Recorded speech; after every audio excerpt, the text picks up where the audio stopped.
Okay, I don't even know how to position my phone. Oh, I can just lean it there. Today's the day of the Nintendo Switch 2 experience. So I'm going to be driving essentially 3 hours to like LA. And the reason I'm going, I didn't buy a ticket, but my good friend Dandere, you can follow him on Twitch. Um, he gave me his ticket because he had to take a trip for some medical reasons, and yeah, I get to go. Let's see how this turns out. I'll check in when I get there.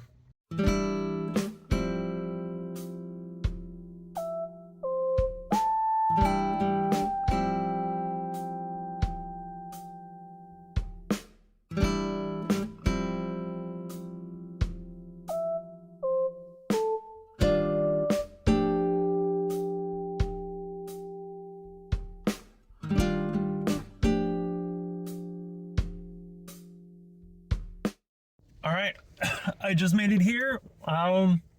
Finally parked. They let me through, and I need to find a restroom.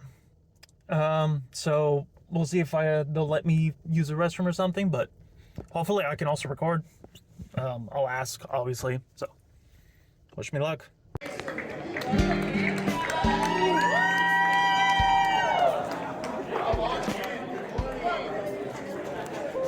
morning, good morning. Come on over here.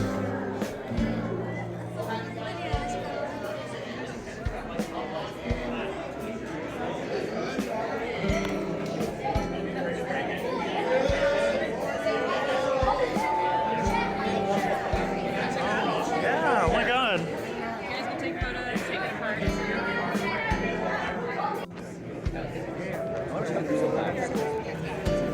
I'm trying to hold it.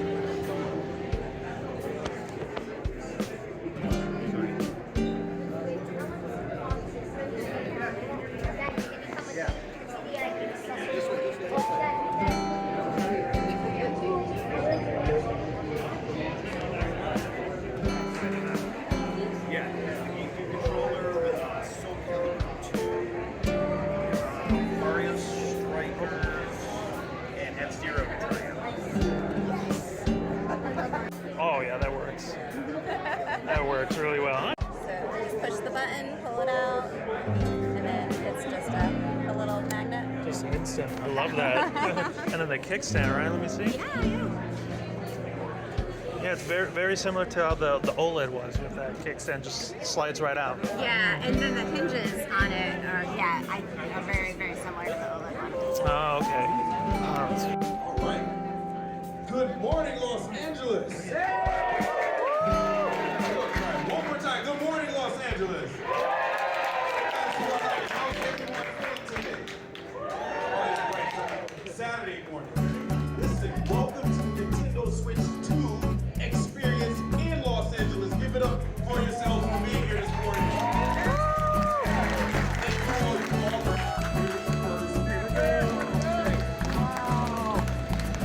Oh my God. Can't connect them, and then you probably have room for another race. So you get about 3 races in the video now. Everybody in this race.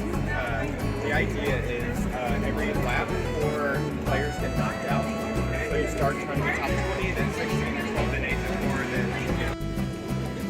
Dude, the Pro controller on this is amazing. The back buttons feel really nice. They don't work right now during the event, but it's a nice fidget tool. I love the nice little white or gray on the top. It feels really nice. Oh, I absolutely love this. And I guess we could just like drive around for a little bit. And look at that, just like moving around. Oh, the tiny details in animation. I love that so much. All right, I can have some fun.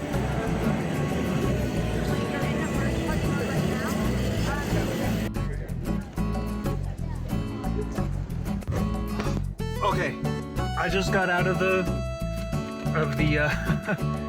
the event, and that was honestly a lot of fun.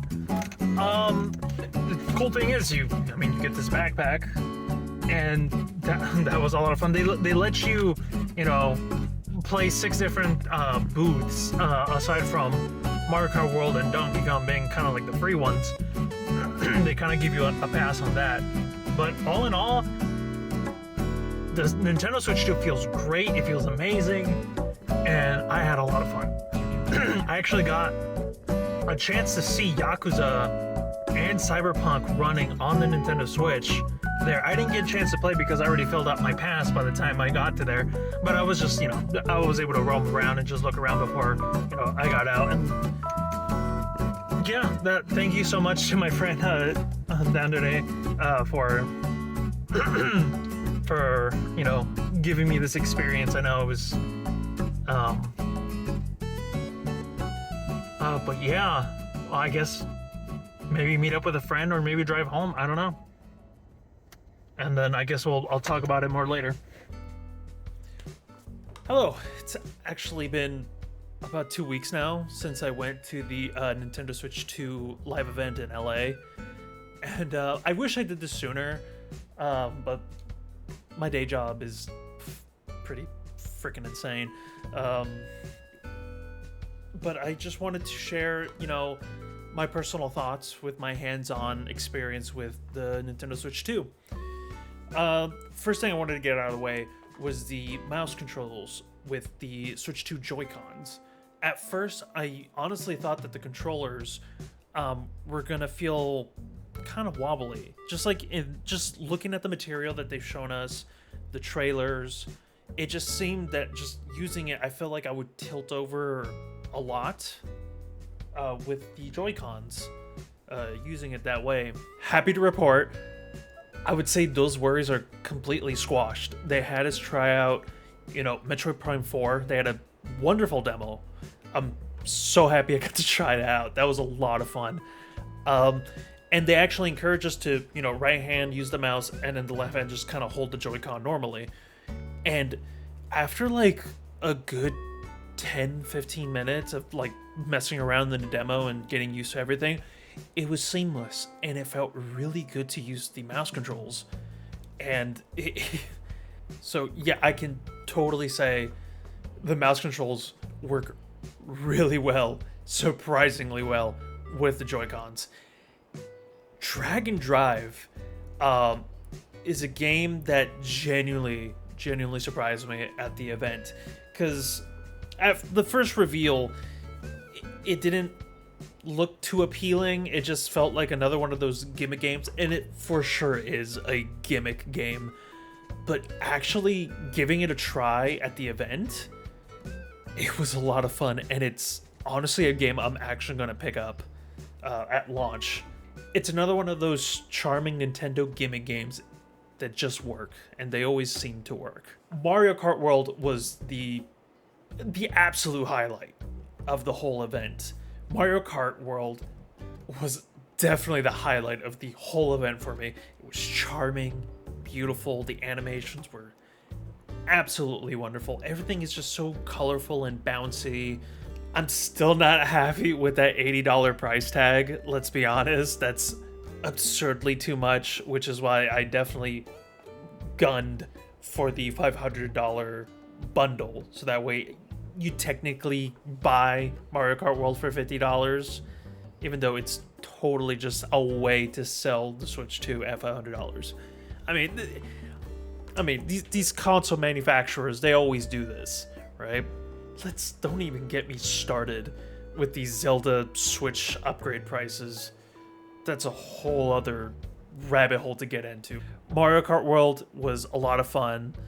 In the footage, you can actually see there's a section where they had us play traditional Mario Kart World, or just Mario Kart in general. It was just racing, first to the finish line wins. And then they had us do the knockout version, which was a completely different section of the Mario Kart event. And that one's going to be a lot of fun to get into once that game is released. I'm going to play a lot of knockout because it's just a one whole race, but with 4 maps essentially tied to each other all at once. And it's just elimination round after round. If you've played, you know, Burnout or any other racing sim game, they had some form of like knockout elimination process. Now the Donkey Kong game was such a treat to play. It was filled with charming details.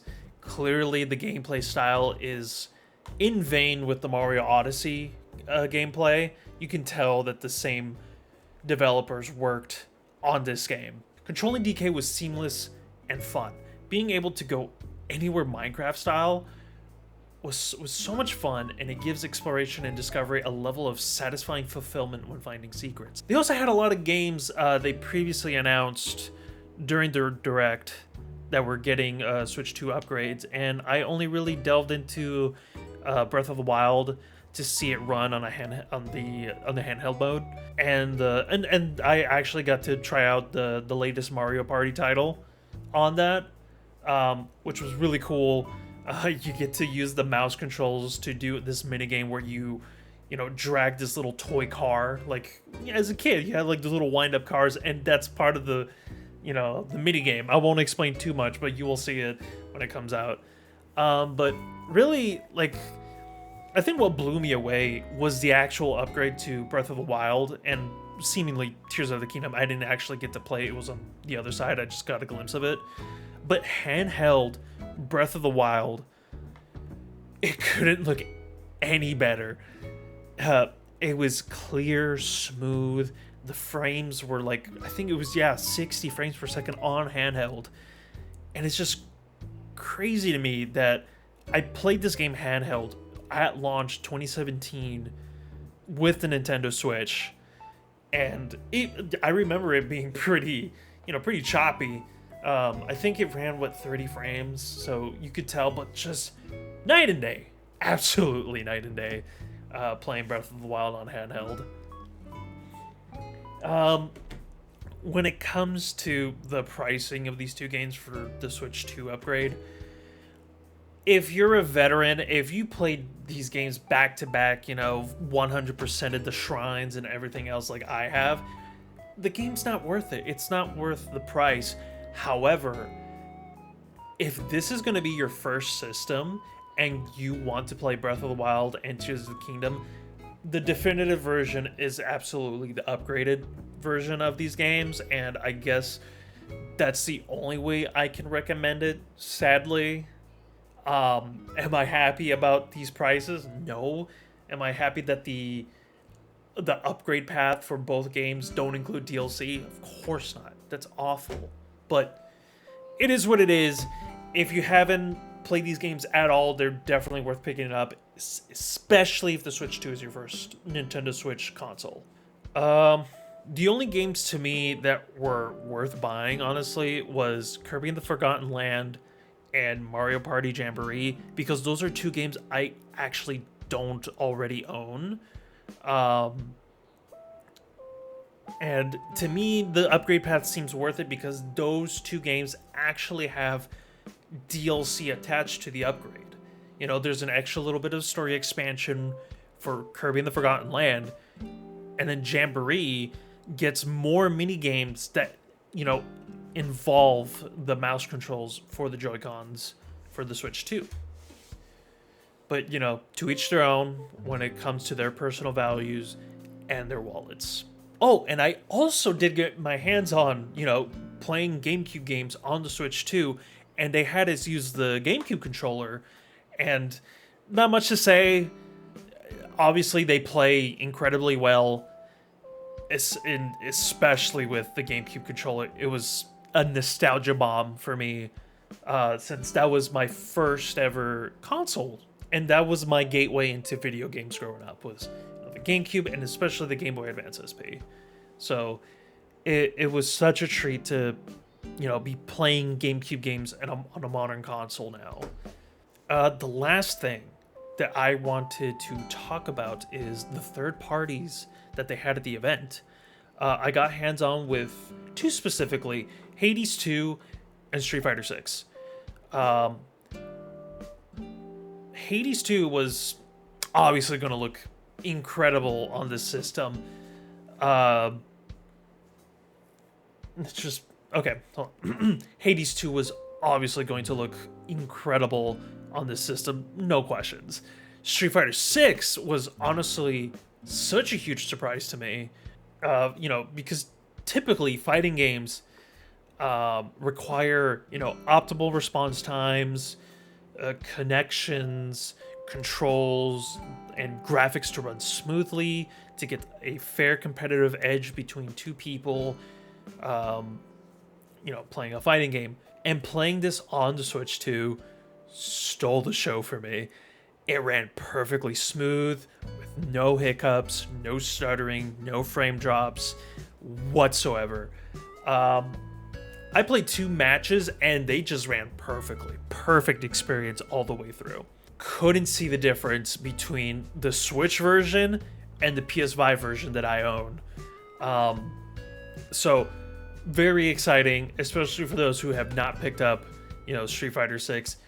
This is a perfect way to get the game. If you get a Switch 2 and you don't have the game, absolutely pick it up. It's fantastic. I did manage to watch people play Cyberpunk and Yakuza, so I can't really give you a proper opinion regarding game feel, except for how they looked, right? Because I was just, you know, watching over the shoulder of people that were playing, and I was already, you know, timed out. I played, they give you a badge, and they'll mark, you only get like 6 games to essentially play at the event, and I already maxed out. So all I really did was walk in there for a few minutes and just looked over the shoulder of people playing Cyberpunk and Yakuza. And, oh, dude, watching people play these games, you can tell they were running really smoothly and efficiently, especially Cyberpunk. I think that blew me away because their demo was in Dogtown, the DLC area in Phantom Liberty, and I already have a couple of frame drops with my own PC rig. I mean, I run a 3090 Ti, so I tend to go like mid-range in terms of, you know, graphics and specs, just to make it look nice enough for me to play. In Dogtown, there are moments where like it gets pretty taxing. Not too bad, but seeing that on the Switch 2, I was really surprised. And then Yakuza, like, I've heard some rumors here and there that like this version of Yakuza was probably not the best version to get, but from what I saw, it ran perfectly fine and it looked good. That's just something I needed to get my hands on. Just looking over someone's shoulder isn't really the best thing because it's just kind of, it's a different experience, similar to like watching someone play a game on YouTube over you actually playing it yourself. It's definitely a different experience not knowing how the game feels, but overall it looked great, but honestly very surprised. Overall, I am super excited for the Nintendo Switch 2. I got my bundle pre-ordered, and now all we have to do is just wait for this damn thing. I got mine pre-ordered at Best Buy. I almost gave up. I was gonna say thank you again to Dandere. Go check him out, and I don't know where to put the link. Twitch.tv/Dandere. He couldn't go because he had some medical stuff he had to deal with, and he was gonna be out of the city. So he's like, "Do you want my ticket?" I'm like, "Sure, why not? I might as well." And no, I can't thank him enough. I owe him some sushi or some ramen for sure. Anyways, yeah, no, that was a really dope experience. I got a cool backpack out of it. Super cool. Leave a like, subscribe, or don't. You don't. Fuck that. No, it's fine. Have a good day.